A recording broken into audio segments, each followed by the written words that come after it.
দাঁড়াও দাঁড়াও দাঁড়াও, আজকের ভিডিওটা কেউ কিন্তু স্কিপ করো না, কারণ আজকের ভিডিওটা খুবই ভালো হতে চলেছে। আমি জানি তোমাদের খুব খুব ভালো লাগবে। তা গতকাল ছিল রোজের তার বাবার বাড়িতে প্রথম গৃহপ্রবেশ এবং আমার আমার বাবার বাড়িতে শেষ দিন। কি অদ্ভুত ব্যাপার, তাই না? যাই হোক গিয়ে, তা রোজের দাদু দিবার তো খুব মন খারাপ যে রোজ চলে যাচ্ছে, এখন এই বাড়ি ছেলে এখন ওই বাড়িতেই থাকবে, এখন তার দেখা হবে না রোজ রোজ। কিন্তু কি করবে, আসতে তো হবে, ওনাদেরকে না আসলে তো মা বাবার হবে না, বা আমি থাকবো কী করে, আমিও পারবো না, রোজও থাকতে পারবে না। এই যে সকালে ঘুমের থেকে উঠেই রোজ চললো তার দিদার সাথে মাথায় ঝুড়ি নিয়ে ফুল তুলতে, এগুলো লেগেই থাকে, এগুলো নিত্যকারের ব্যাপার। আর এই যে দেখো, এই হলো আমাদের লাগেজ, এত লাগেজ, ভাবছি কি করে যাব, গাড়ি করে নিয়ে যাব, আমরা কোথায় বসবো, আর এইগুলোই বা থাকবে কোথায়। আরও জিনিস ছিল, আরও তো এগুলো সব ভিডিও করা আমার হয়নি, আরও অনেক অনেক জিনিস ছিল। মানে আমার বাবাকে আলাদা করে কিছু জিনিস নিয়ে আসতে হয়েছে, এত জিনিস একটা বাচ্চা থাকলে জানোই তো যা হয়। আর নতুন জায়গায় যাচ্ছে, আর এই যে আমাদের পাড়ার সবাই দেখা করতে এসছে, একটা দিদি এসছে, আমাদের পাড়ার সবাই দেখা করতে এসছে, জেঠু জেঠিমা, আমার মণিমা সবাই দেখা করতে এসছে। সবাই তো খুব কান্নাকাটি করছিল, তখন তো আর ভিডিও করা হয়নি, যাটাই তো খুব কান্নাকাটির পর্ব চলছিল, তখন আর ভিডিও করতে মন চায়নি, সবারই খুব মন খারাপ ছিল।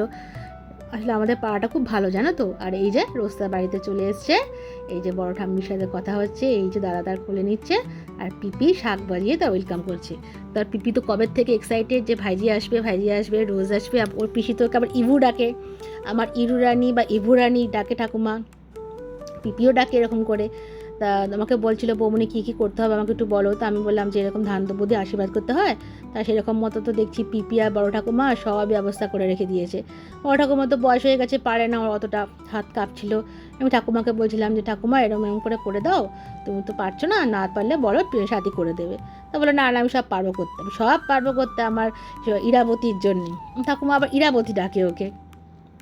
ওই আমাকে একটু আশীর্বাদ করে দিল, ওকে একটু আশীর্বাদ করে দিচ্ছে। আর এই যে প্রদীপের একটুখানি তাপ দিচ্ছে, আমি আবার দেখিয়ে দিয়েছিলাম এরকম করে ঘোরাও, ও কিন্তু হাত দিলে খপাত করে ধরে নেবে, খুব দুষ্ট কিন্তু তোমার নাতনি। দেখছে আবার পিপির দিকে তাকিয়ে দেখছে পিপি কী করছে, সেই দিকে খুব মন। আর এই যে ঠাকুমাকে বলছিলাম দেখো মধু কিন্তু একদম অল্প দেবে, একদম জাস্ট একটু টাচ করাবে। তা সেই মতো ঠাকুমা দেখো মধুটা একটুখানি মুখে নিয়ে জাস্ট টাচ করেছিল, আর কিছুই হয়নি। ও চেটে বেশ দিব্যি মজা করে খাচ্ছিল।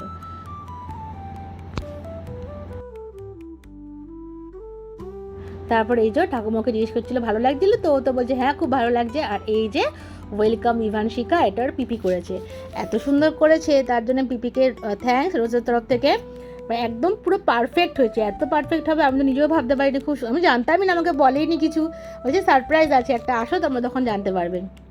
আর এই যে রোজ দেখো কি মজা পাচ্ছে, একটু কান্নাকাটি করেননি। আমরা তো ভেবেছিলাম খুব কান্নাকাটি করবে, তার মধ্যে খুব গরম ছিল তো, আর ভেবেছিলাম সকাল সকাল বেরিয়ে আসবো, কিন্তু সেটা পসিবল হয়নি, জানি তো ছোটো বাচ্চাকে নিয়ে হয় না। তো তার জন্য অনেকটাই প্রায় বেলা হয়ে গেছিলো। ঘরে ঢুকে তো খুব মজাদার, দেখছি একটু কান্নাকাটি নেই, সবাইকে ঘুরে ঘুরে দেখছে নতুন বাড়িতে এসে। আর এই যে আস্তে আস্তে ওপরে ওঠা হচ্ছে, এই যে হলো আমাদের ঠাকুর ঘর, 3 তলার ওপরে, ওকে উঠতে নিয়ে গিয়ে আমার কোমরের অবস্থা খারাপ হয়ে গেছে। যাই হোক, এই যে ঠাকুর ঘরে এসে ঠাম্মির সঙ্গে একটু পরিচয় হচ্ছিল। ঠাম্মিকে তো দেখেনি, আমিও দেখিনি ওর ঠাম্মিকে বলছিলাম ভালো করে আশীর্বাদ করো।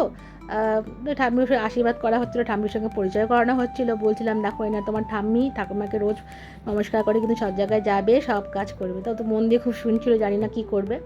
তো বাচ্চা মানুষ শেখাতে হবে ওকে, সবাইকে নমস্কার করে যেতে, কোথাও শুভ কাজে সবাইকে নমস্কার করে যেতে হয়। এই যে ঠাকুরের আশীর্বাদ নেওয়া হচ্ছিলো। এরপরে এই হলো আমাদের ঠাকুর ঘর।